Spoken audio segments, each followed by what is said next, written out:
Today I'm going to tell you how you can seriously up your game with one of the most underrated skills in live music. Talking to the audience without looking like you're blinking for help. It's the difference between sounding confident and sounding like you're trying to return a mattress without a receipt. If you're new here, I'm Todd, full-time gigging musician with more miles on my guitar than your uncle's 92 Corolla. I've seen pub carpets so sticky, one of my shoes is probably still there. I've played to pubs where the crowd's idea of a request was just yelling, "Play something good," halfway through my best song.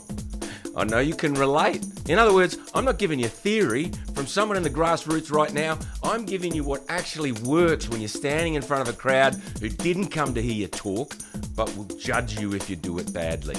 Let's dive in.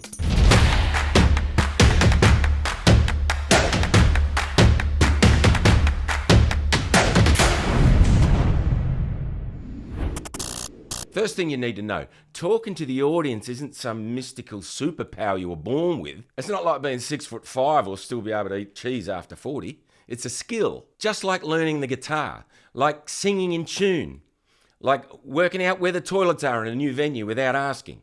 At first, you're gonna suck. You'll say weird things, you'll finish sentences you didn't mean to start, you'll tell a joke so rough the front row will think you just kicked the puppy. And that's fine, because talking to a crowd, like everything else in music, gets better the more you do it. You find your timing by messing up your timing. You get good by being awkward and pushing through it, not by waiting until you feel ready.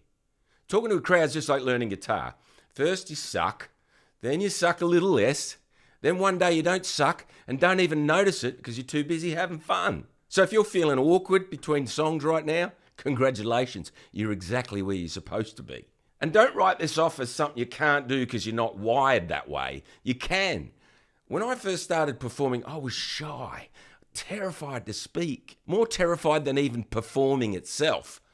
But it came by pushing through it, not just by trying things out on the fly and stuffing them up, but by learning scripted things to say, building a word rep for different moments, just like you would with your music, and saying them until they felt funny or appropriate or even just formal for something to break the silence. All right, say less than you think you should. Here's another thing that nobody tells you when you first start gigging. You don't have to fill every second of silence. If you're just rambling between songs, you're not connecting, right? You're just that guy explaining Bitcoin at a barbecue no one invited you to. Short sentences, quick setups.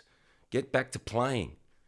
Think of stage banter like seasoning a good meal, right? A little bit adds flavor, makes everything better. Too much and you drown out the thing that people actually came for. You don't need to explain why you're playing the next song. You don't need to tell the backstory of the backstory. You don't have to derail your set list because Sharon halfway through a vodka cruiser decided you're her personal Ed Sheeran.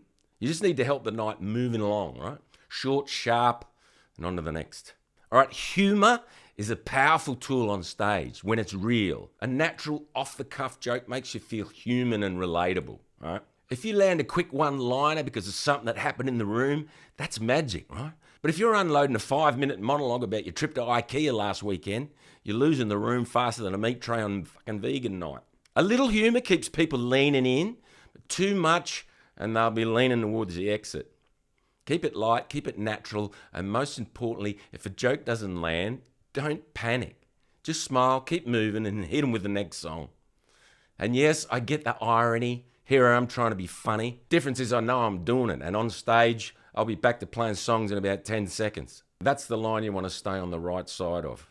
All right, here's a big tip, right?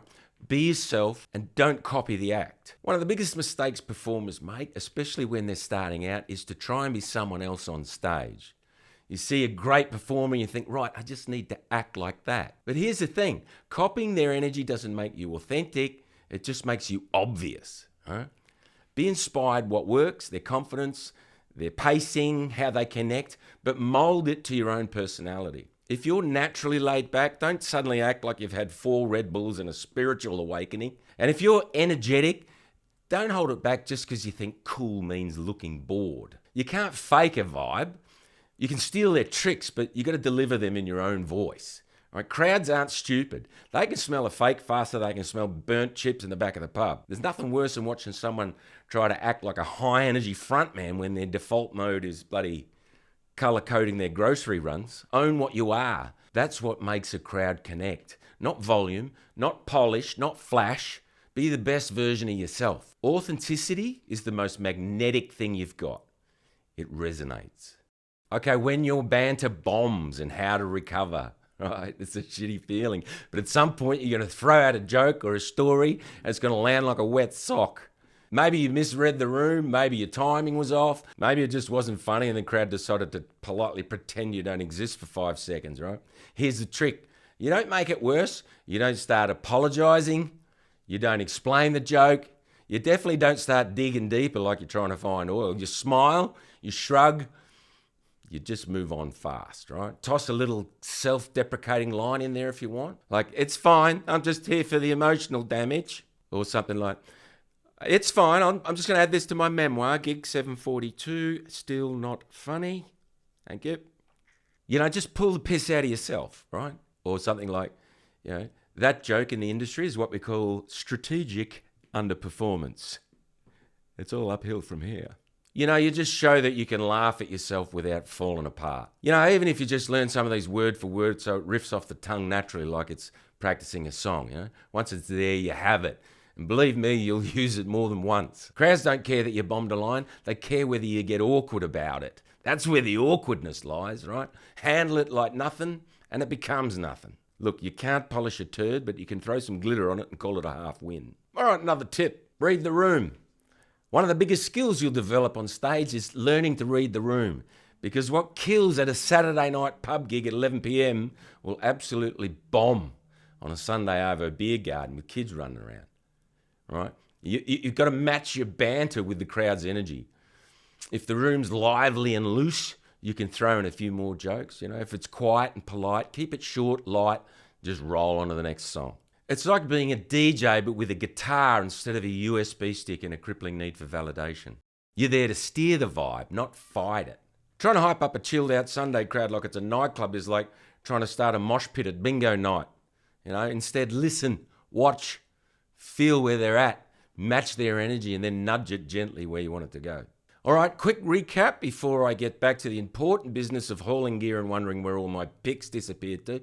Talking on stage is not a skill. Say less than you think you need to. Be funny, but don't turn it into open mic night. Always keep the night moving forward.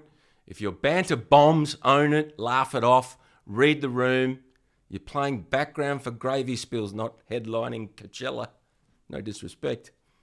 If you nail these, you're going to sound professional, relaxed, and 10 times more likeable than, you know, looking like your mum's waiting to pick you up. If you found this helpful or at least mildly amusing, hit the like button, subscribe, maybe even leave a comment telling me the worst things you've ever said on stage. I know I'm not the only one who's bombed so hard I left skid marks on the vibe. Thanks for watching. Now get out there, talk less, laugh more, and above all, keep the bloody music flowing.